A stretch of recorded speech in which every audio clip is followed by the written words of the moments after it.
You eat the same way you did at 30. You might even eat less. But that gut showed up somewhere around 40 and nothing makes it leave. You have tried cutting carbs. You have tried running. You have tried those 2 weeks of discipline every January that end the same way every February. The gut stays. It might even be getting worse. And here's the part nobody tells you. The reason your belly will not respond to diet or exercise has almost nothing to do with diet or exercise. It has to do with an organ sitting behind your right rib cage that you have probably never thought about once in your life, your liver. When most people hear liver problem, they think of alcohol damage, jaundice, or something that happens to other people. But there is a condition called non-alcoholic fatty liver disease that affects roughly 1 in 3 men over the age of 40, most of whom drink moderately or not at all. It happens when fat begins to accumulate inside the liver cells themselves, not around the liver, not near it, but inside the tissue. And when liver fat reaches a certain threshold, a cascade of metabolic consequences begins that directly drives the kind of stubborn, concentrated belly fat that no amount of sit-ups or salad will touch. Here's the mechanism. The liver is not simply a filter. It is the body's central processing plant for hormones, blood sugar regulation, fat metabolism, and inflammation control. One of its critical jobs is producing a protein called SHBG, sex hormone-binding globulin. SHBG acts like a transport system for testosterone. It picks testosterone up in the bloodstream and delivers it to where the body needs it. But when fat accumulates inside the liver, SHBG production drops. Research published in the Journal of Clinical Endocrinology and Metabolism has shown a direct inverse relationship between liver fat and SHBG levels. More liver fat means less SHBG. Less SHBG means less functional testosterone circulating in the body, even if total testosterone levels on a blood test look technically normal. That distinction is critical. A standard blood panel measures total testosterone, but total testosterone includes both bound testosterone, which is locked up and inactive, and free testosterone, which is what the body actually uses. A man can walk into a doctor's office with total testosterone at 500 nanograms per deciliter, hear that everything is within the normal range, and walk out with no explanation for why he feels exhausted, unmotivated, and unable to lose the weight around his midsection. The real number that matters, free testosterone, often tells a completely different story. And the protein that determines the ratio between total and free, SHBG, is manufactured primarily by the liver. When the liver is fatty, the entire downstream hormonal cascade shifts. The problem compounds from there. Visceral fat, the deep abdominal fat that wraps around the organs, contains high concentrations of an enzyme called aromatase. Aromatase takes testosterone and converts it into estradiol, a form of estrogen. So the cycle looks like this. The liver accumulates fat, SHBG drops, free testosterone declines, visceral fat increases, aromatase activity rises, more testosterone gets converted into estrogen, and the body receives even stronger signals to store fat around the midsection. It is a self-reinforcing loop. The belly does not grow because of calories. It grows because the hormonal environment is telling the body to build it. And every week that the loop runs unchecked, it gets a little harder to reverse. Layer cortisol on top of this, and the picture gets worse. Cortisol is the body's primary stress hormone, and it shares a precursor molecule with testosterone called pregnenolone. Think of pregnenolone as a raw material budget. The body can spend it on cortisol or on testosterone, but not both at the same time in equal measure. In a man who sits at a desk for 10 hours, sleeps poorly, commutes in traffic, eats late, and carries chronic low-grade stress, cortisol gets priority every single day.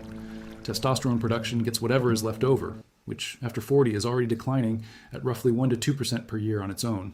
This is sometimes called the pregnenolone steal, and it explains why stress does not simply make you tired. It actively redirects your body's hormonal resources away from the systems that keep you lean, sharp, and energized. Add a fatty liver and chronic cortisol elevation together, and the hormonal environment becomes nearly impossible to overcome with willpower alone. This is why the standard advice fails.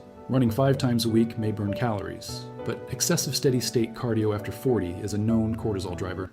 It can actually accelerate the hormonal decline rather than reverse it. Caloric restriction seems logical, but sharp calorie cuts increase cortisol output and signal the body to protect its fat reserves, especially visceral fat, which the body treats as an emergency energy supply. Protein shakes and mass-market supplements address surface symptoms while the underlying liver hormone loop remains completely untouched. If your gut has not budged despite real effort, it is not because the effort was insufficient. It is because the effort was aimed at the wrong target. Your body is not storing fat because you eat too much. It is storing fat because the organ responsible for regulating the entire hormonal cascade is compromised.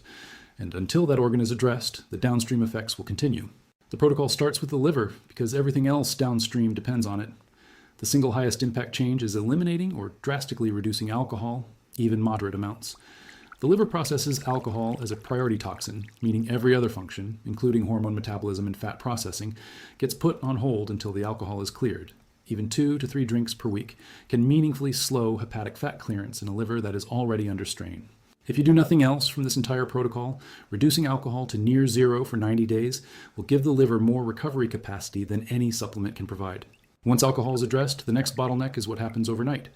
Stop eating at least 3 hours before you go to sleep. When you eat late and then lie down, insulin remains elevated through the early hours of the night. Elevated nighttime insulin suppresses growth hormone, which is the body's most powerful natural fat-mobilizing signal during sleep. Growth hormone peaks in the first 90 minutes of deep sleep, but only if insulin is low.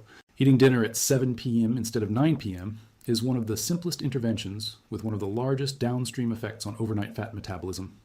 Keep the last meal moderate in protein and vegetables and low in refined carbohydrates. The goal is to arrive at bedtime with insulin near baseline so the growth hormone window opens on schedule. But clearing the liver only works if the hormonal signal coming from muscle tissue also changes. Drop the long-duration cardio and replace it with heavy compound resistance training 3 to 4 times per week. Squats, deadlifts, bench press, rows, overhead press. These movements recruit the largest muscle groups and trigger the greatest acute testosterone response. The key is intensity, not volume. 3 to 4 sets of 6 to 8 reps at a weight that genuinely challenges you on the last 2 reps. If you can comfortably finish every set, the weight is too light to trigger the hormonal response you need. If you have not been in a gym in years, start with bodyweight squats, push-ups, and rows for 2 weeks to build a foundation, then progress to loaded movements. On rest days, a 20 to 30 minute walk after your largest meal blunts the post-meal blood sugar spike by up to 30%. Less insulin, less fat storage signaling, less strain on the liver. It is the most underrated tool in the entire protocol. Sleep is where the body does its deepest hormonal repair. Drop the bedroom temperature to 65 to 67 degrees Fahrenheit. Eliminate screens for at least 30 minutes before bed. Take 400 milligrams of magnesium glycinate approximately 30 minutes before sleep.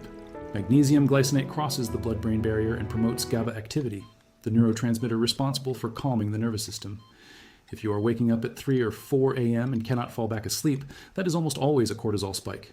Magnesium taken before bed can blunt that spike meaningfully within the first week. If you have been waking up at 3 or 4 a.m. for months or years, the first night you sleep through after starting magnesium is a noticeable event. It is often the first tangible sign that the protocol is working, and it tends to happen within the first 5 to 7 days. Better sleep immediately improves cortisol regulation the following day, which creates more room for testosterone production, which begins the slow reversal of the entire liver hormone fat loop. To support the liver and the hormonal chain directly, add omega-3 fatty acids at 2 to 3 grams of combined EPA and DHA daily, taken with food. Multiple clinical trials have demonstrated measurable reductions in hepatic fat with consistent omega-3 supplementation over 8 to 12 weeks. Cruciferous vegetables, broccoli, cauliflower, Brussels sprouts, and cabbage contain a compound called diindolyl methane, which supports healthy estrogen metabolism. Eating a serving daily helps the body process and clear the excess estrogen that aromatase is producing from converted testosterone.